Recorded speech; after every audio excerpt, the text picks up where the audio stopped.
now, with all of the events that is going on right now in our current climate, how many of you, like me, almost forgot that today was St. Patrick's Day?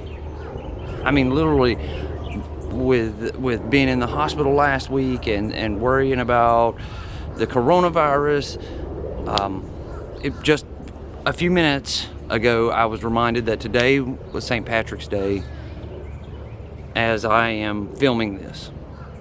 Even still though, St. Patrick's Day kind of feels like an afterthought because everything else that's going on with the coronavirus or COVID-19, I mean, it's all unprecedented. It's uncharted waters that we've never experienced before. Dealing with my leg and spending the last week in the hospital, I had a lot of free time, and I spent a lot of that time studying and researching the coronavirus. And today, with my bad leg and all, I even have a doctor's appointment later this afternoon so they can look at it. I'm going to break it all down for you. What is the coronavirus? How does it affect humans and our beloved pets? The tolls that it has taken on us, and how it got so bad so fast. I will also let you know what you can do to stay healthy. And I'm going to tell you all of this in layman's terms that hopefully all of us can understand. Sometimes you don't get that when we're trying to piece this stuff together through news media outlets. And it'll be towards the end of the video, but you're not gonna believe how this all started.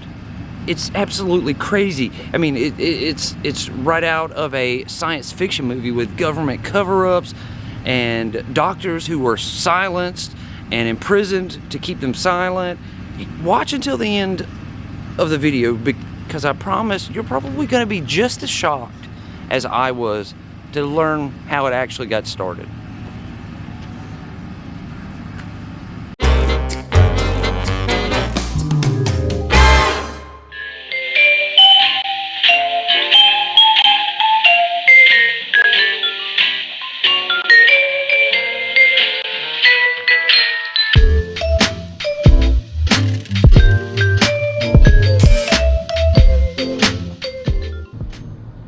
This whole pandemic has affected everything so crazily.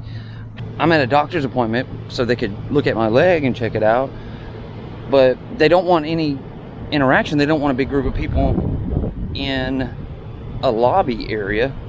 So their solution to it was you come and sign in, and then everybody who's supposed to be here at the doctor's office sits in their car, and when they're ready for you, they'll come get you and take you into the building one at a time. It's absolutely crazy. 1918.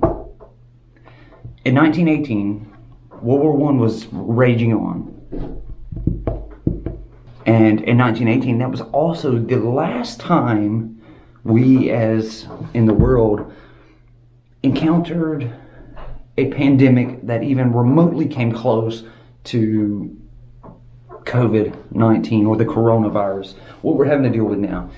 Now, it was way worse back then. They estimate that 500 million people became infected with the H1N1, which is was just your basic flu. Out of that 500 million people who were infected, 50 million people died worldwide, and 670,000 of those 50 million were here in the United States. Now, obviously, that number is far greater than anything that the coronavirus has done to date. I mean, as of today, at the time of filming this video, there have been just under 200,000 confirmed cases of the coronavirus. There's been just over 7,000 deaths, which is a whole lot less than 50 million. Even still though, as I said earlier, this is unprecedented. We've never seen anything like this before. There's never been another time where in major cities across the United States that restaurants and bars and chain stores that have all shut down. schools all over the entire country, they're closed for an indefinite time period, at least a couple of weeks probably. They have completely canceled or shut down any event that would hold more than 50 people. For example, and what would have come up in a couple of weeks' time, wrestling, WWE, World Wrestling Entertainment, their biggest show of the year, WrestleMania, it was going to take place in Tampa, Florida. They had to completely uproot this monster of a show. It's their biggest show of the year, and they had to completely uproot it. The week before WrestleMania, they were supposed to be here in Montgomery doing a house show called The Road to WrestleMania, which is one of the shows that I would have worked at Garrett Coliseum. That show has been canceled, so we won't get to work and make that money. The pandemic has affected everything and everyone like nothing we have ever seen before. As some of you probably maybe even already know, some of my friends who make YouTube videos, they were recently just down in Florida, in Orlando, at Disney and Universal to take part in the last days open for those places, because all Disney parks and all Universal Studios parks have officially closed for the first time in over 50 years. I mean, these parks have been open day in and day out, 365 days a year until now, and they've closed for the first time. I saw a tweet earlier from a woman. She works in New York City as a waitress, and she tweeted that her restaurant was closed because of the coronavirus. She had $100 to her name. What was she going to do? Unfortunately, these are the type of people who are being affected on the front lines, not by the virus, but because everything that's having to be shut down over it. And I know there's going to be a bunch of people out there who are going to be going through the same thing, who don't know when they're going to get another paycheck, who don't have any money in the bank. What are they going to do? I know the government has said go file for unemployment, that they will help you there, and they're working on other ways to offer up some relief. So, unlike anything we've ever seen before, creditors and utility companies like your power and water, they've been forced by the U.S. government that they cannot shut off your utilities and they cannot report on your credit, because people are going to be out of work, they're not going to be able to pay. It's a mess, because even though you're not having to pay the bills and they can't cut it off, it's still going to accumulate, which means after this is all said and done, everybody's going to be way behind. And at the same time, we can't forget about the healthcare workers and people like that who don't have a choice. Like Amy, for example, being a nurse, it doesn't matter if the entire hospital is full with people with the coronavirus. She has to go to work no matter what and work her regular schedule, work around it, and hope that she doesn't catch it. Doctors, police officers, firefighters, all of these people, they have to be out on the front lines working in it and praying and hoping that they don't catch it. Well, now I've talked a lot about the coronavirus devastation on us economically. I'm going to talk a little bit about the physical stuff. The coronavirus is a respiratory disease, is what it is. It spreads person to person through the air, basically. Coughs, sneezes, or by touching or coming in contact with someone or something that has come in contact with COVID-19. Part of the reason that it is spreading so quickly is because it can be spread before the symptoms ever show up. So you may have it, you may not be showing symptoms of it, and you can spread it before the symptoms even do show up. If you start developing a fever or a cough or a runny nose or a sore throat, or you start experiencing shortness of breath, you need to immediately look and find out if a coronavirus treatment center has been opened in your area. They've opened coronavirus centers in larger cities where the amount of people affected are in greater numbers. It could be in a Red Cross or a school building that's not being used as a school building right now, or even a hospital that has been completely designated for the coronavirus. If there is no center open near you, then you need to call your local emergency room. Don't just show up. Call first, because they are going to have you enter in through a separate door away from all the other patients, and they're going to keep you away from everyone else and kind of have you isolated in a separate part of the hospital to keep it from spreading anymore. Now, if you must go out into the public, you can attempt to avoid getting the coronavirus by constantly washing your hands or using an antibacterial hand sanitizer that contains at least 60% alcohol.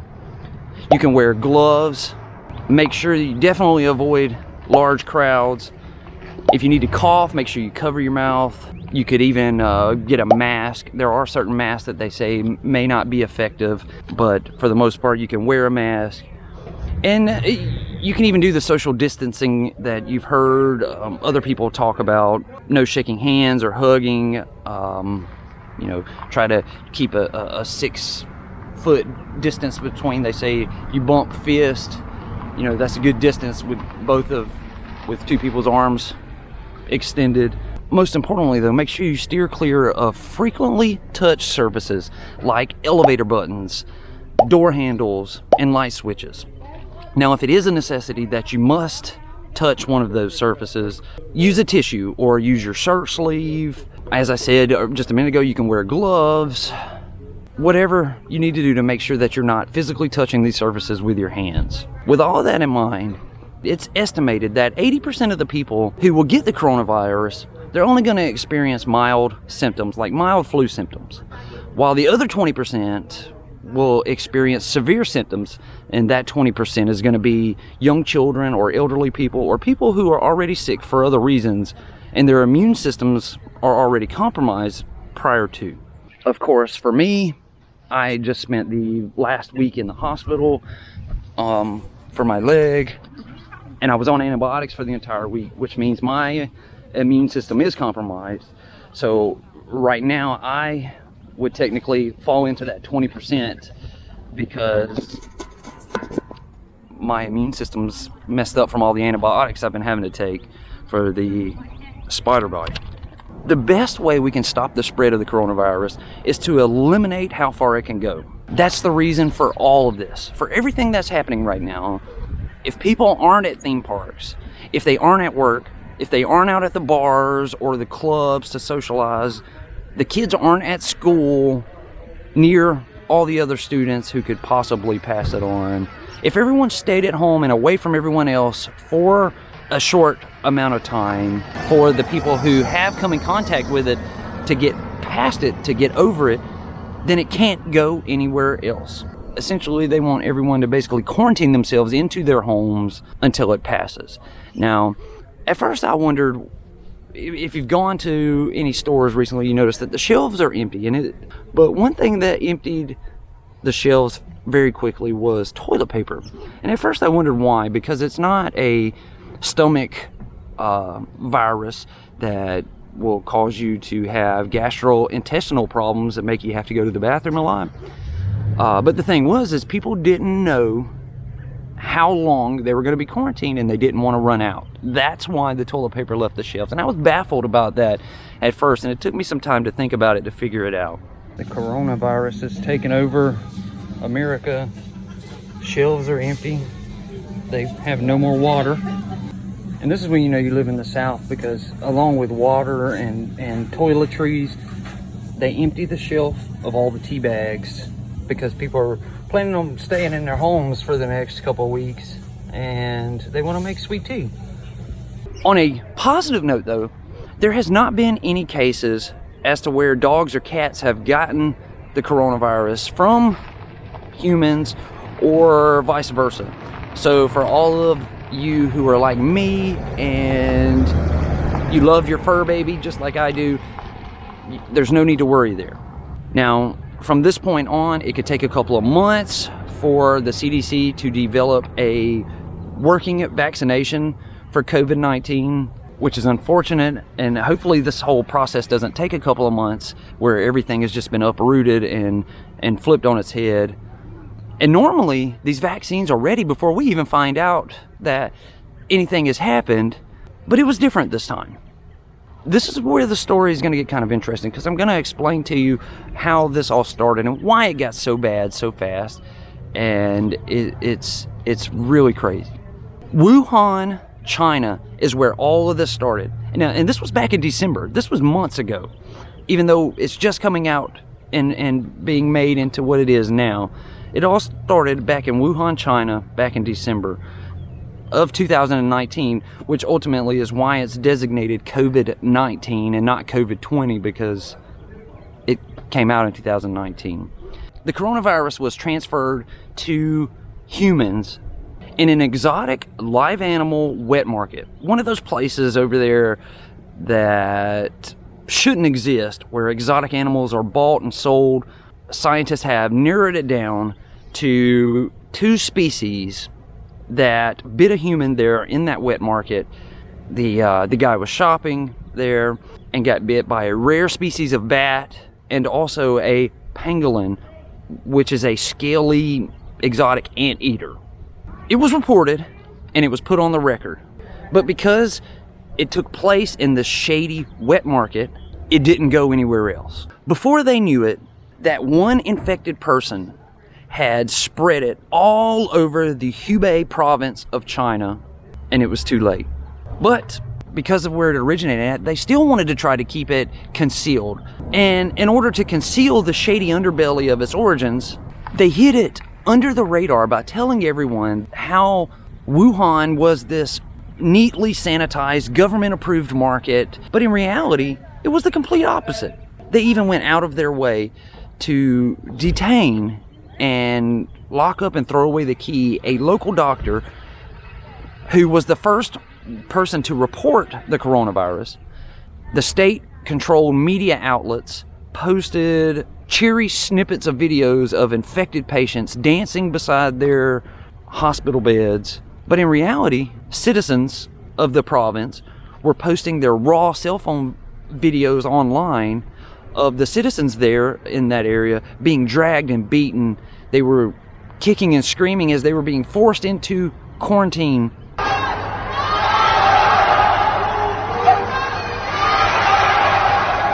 China even erected a full-size makeshift hospital just to quarantine the people who had been infected by the coronavirus.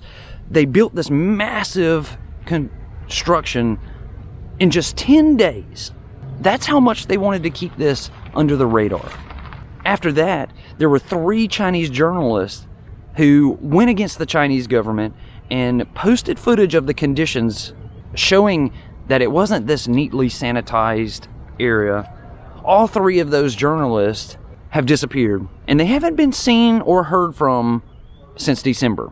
For some reason, this had to be kept a secret. And as the days went by, travelers who come in contact with the virus there and then hopped on planes, trains, and automobiles, it's a John Candy reference, they hopped on their modes of transportation to go back to other countries or their country of origin. They spread it to more and more people who spread it to more people, and seemingly overnight, it was everywhere. Now it's been 4 months since China's leaders made that fateful decision to try to sweep it under the rug, and it has spread everywhere, all around the globe. And for us now, in order for us to fight back against it, we have to take the steps to try and stop it from infecting and killing any more of our friends and family. By doing that, everyone, we make sure you're washing your hands. Try to stay away from as many people as possible. You know, right now it's spring break, unfortunately, and the beaches are packed with people. There's so many people down at the beaches right now, it's not funny, even though everyone's supposed to be staying away from everybody else to stop the spread of this. If I get corona, I get corona. At the end of the day, I'm not going to let it stop me from partying. You know? That's not how it's going to stop. We've got to take the precautions to end this here and now, so everything doesn't have to be uprooted for much longer. That is it. Now you know where it came from, how it's affected us, not just physically, but economically, and now you know what we have to do to stop it. I want to thank you all so much for watching. I really do appreciate it. My leg from being up on it so much is starting to hurt, so I'm gonna go lay down and get off of it. I hope you all have a great day. Please stay safe and stay healthy. Wash your hands. The content is still gonna come on YouTube, even if we have to mix it up and I have to tell stories from my home. Whatever the case may be, the content's still gonna come, even if we can't get out and go somewhere to film. What's really important though is that all of you take care of yourselves and try to avoid the situation at all costs. Do what you got to do so none of you catch this flu. Thank you all. I'll see you tomorrow. I hope you have a great day.